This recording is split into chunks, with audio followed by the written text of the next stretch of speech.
Bueno, en realidad es evidente que éramos vecinos ya desde las 13 colonias, ¿no? Es decir, desde ahí comienzan pues las grandes diferencias entre México y Estados Unidos.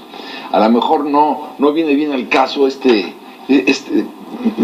tratar de echar una cubetada de luz en estos orígenes, pero sí, por ejemplo, si analizamos las personalidades que llegaron en el Mayflower a las costas de Plymouth y todo esto en Estados Unidos, vamos a ver que venían familias que huían de las guerras religiosas europeas, digamos, sí, de las persecuciones. Entonces, bueno, sí llegan estos hombres con sus esposas, llegan con sus hijos a fundar un nuevo país y se fundan las 13 colonias.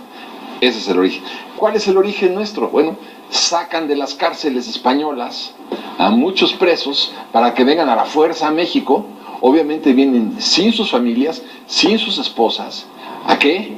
Bueno, a hacer dinero, al oro, a Pedro Cabeza de Vaca se jactaba de haber tenido 440 hijos. Entonces hay que ver, me interesa mucho ver el origen de la fundación de una nación con la otra. Yo creo que ahí comienzan ya las diferencias. Pero yo más que eso, porque también hay medio mito esto de que eran puros rufianes, no. O sea, Cortés ni siquiera era un rufián, era un cuate que había estudiado en la Universidad de Salamanca. Pero muy poquito tiempo, ¿eh? No importa.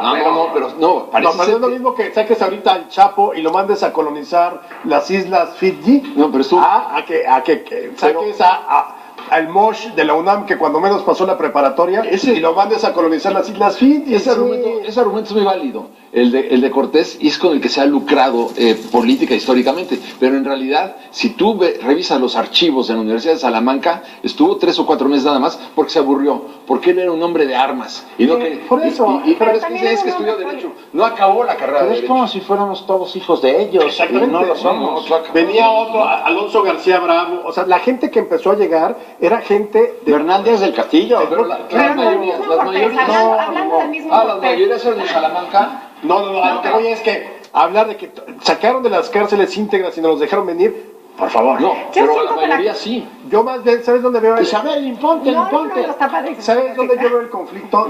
No en que venían de la cárcel, porque yo pongo en duda totalmente eso, sino en la cuestión de cómo piensa un protestante y cómo piensa un Yo también creo que por ahí va. Creo que ese es el Estamos más cerca ahí, porque el bandolerismo no es genético, o quiero decir, no te vuelves... Sería muy lombrosiano pensar que hijo de asesino se vuelve asesino. Y volviendo a esa diferencia, justo es la ética protestante que Max Weber dice muy bien. Los protestantes siempre han visto por debajo del hombro a los católicos. Para empezar, una cosa básica.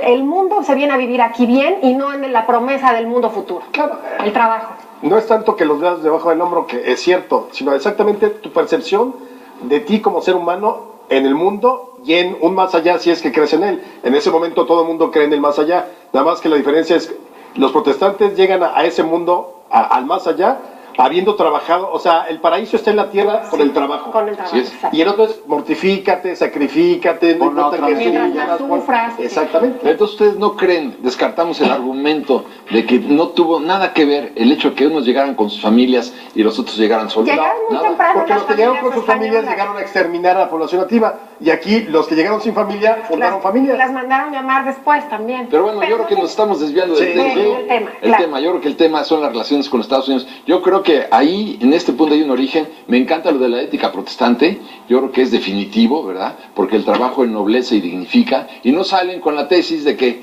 fíjate, qué diferencia, qué diferente es. Es más fácil que entre un rico que por el ojo de una aguja que entre no, es más justo, ¿no? ¿Cómo? Un justo. No. Es más fácil que entre un rico por el ojo de una aguja que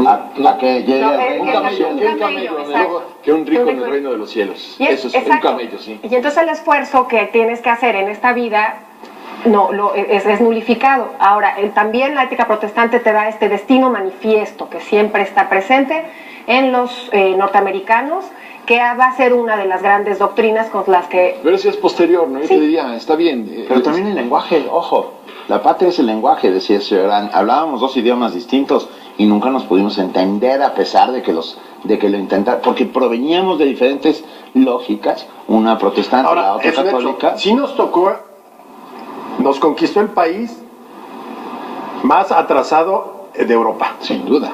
O sea, en cierto modo se vivió una especie, no de feudalismo, pero ellos venían prácticamente saliendo del feudalismo después de las guerras de conquista contra los árabes y todo, cuando ya había una política mercantilista con el descubrimiento de América y todo eso en Europa. Es decir, sí, de toda la... Es una España feudal. Exactamente. Completamente. Eso tendrá que ver también en el desarrollo, en cerrar fronteras y demás. Ahora, yo creo que lo que necesitamos dejar muy claro, porque siempre tendemos a la victimización, es que Estados Unidos es nuestro vecino y va a ser hasta que nos muramos nosotros y 10 generaciones más. Así que ya dejemos de estar jodiendo con eso.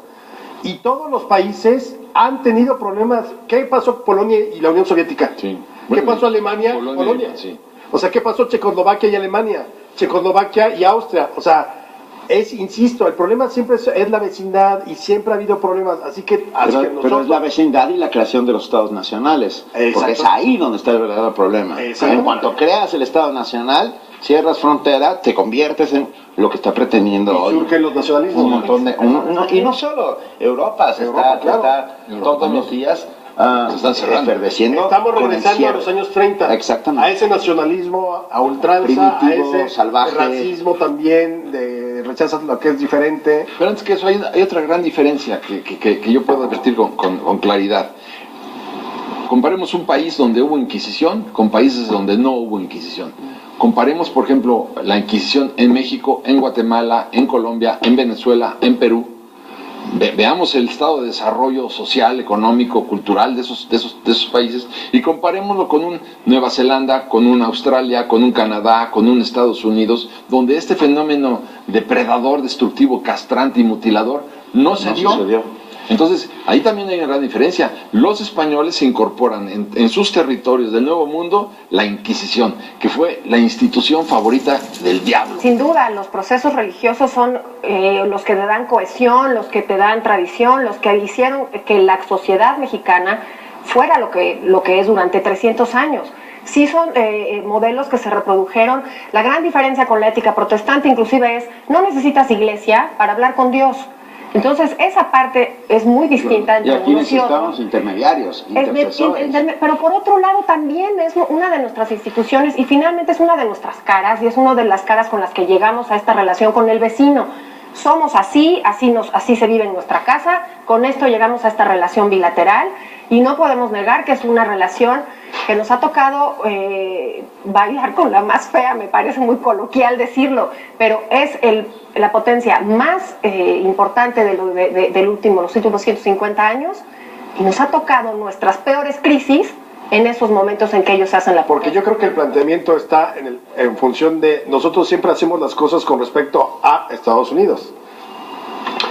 A Estados Unidos no le importó nuestra independencia. Nos ignoró por completo cuando la guerra de independencia, si lo hacíamos muy bien. Les llamó la atención cuando adoptamos la forma de gobierno republicano, y nos la monarquía. coqueteaban. Y ahí sí, y además tenían, en ese momento Estados Unidos está en otra dinámica de su propia historia, de su proceso histórico, que es el expansionismo. Y a Estados Unidos lo que le interesa cuando México alcanza su independencia es comprar Texas. Sí. No le interesa si nosotros vamos a hacer una república que copie los modelos democráticos y de representación como deben ser Estados Unidos, o si la elección, etcétera. Les interesa Texas. Y esa es la primera mitad del siglo XIX para Y Estados Alaska. Unidos. Pero hay un punto muy importante que creo que nos estamos brincando. La corona inglesa le permitió a las colonias norteamericanas, a las 13 colonias, el autogobierno. Eso es sustentable. Una gran diferencia. Esa Una gran parte, diferencia. en España no nos permitió ningún autogobierno. Era la voz del virrey y el mismo virrey al mismo tiempo era arzobispo en muchas ocasiones.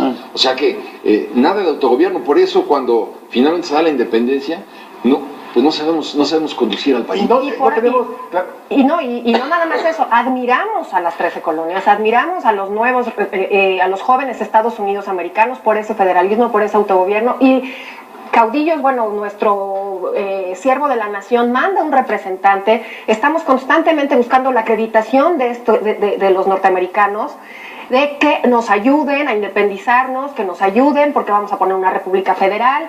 Hay varios intentos, inclusive uno de los hermanos Aldama es representante de los insurgentes en Estados Unidos. Nunca se da ese apoyo, siempre fue un coqueteo, sí te ayudo, no te ayudo, pero bien dices, el interés era el expansionismo y los territorios. Pero yo creo que lo que tú mencionas, Paco, me parece que ese es el punto también central. Número uno, hay libertad religiosa. Fíjate, hay alfabetización. Porque vienen huyendo de una persecución religiosa, entonces ya no les preocupa tanto aquí si el protestante lo hace de un modo o de otro o el católico. O sea, pueden convivir católicos con protestantes. Eso es muy importante. O sea, el asunto de las libertades individuales creo que es fundamental para explicar el distinto grado de desarrollo, número uno. Y el otro es exactamente el autogobierno. Es decir, la posibilidad de nosotros elegir, decidir, y no obstante que eres parte de Gran Bretaña, Sí, güey. tú tienes aquí una autonomía que nunca causó. ¿Cuántos monopolios no tuvo la corona española que impedía a los novohispanos mexicanos producir cosas como los naipes, y ese fue el gran mercado de los piratas, precisamente. Claro. Gracias a esta intolerancia española pasó esto. Ahora, ahí pagó todo el mundo, nosotros y los españoles. Los españoles se hundieron después de haber tenido... El siglo de oro fue el siglo donde echaron la flojera la corona española, viviendo de las rentas de la Nueva España. Bueno, pues brindemos por Por las libertades. por las libertades. Y no hemos empezado a hablar de la relación bilateral.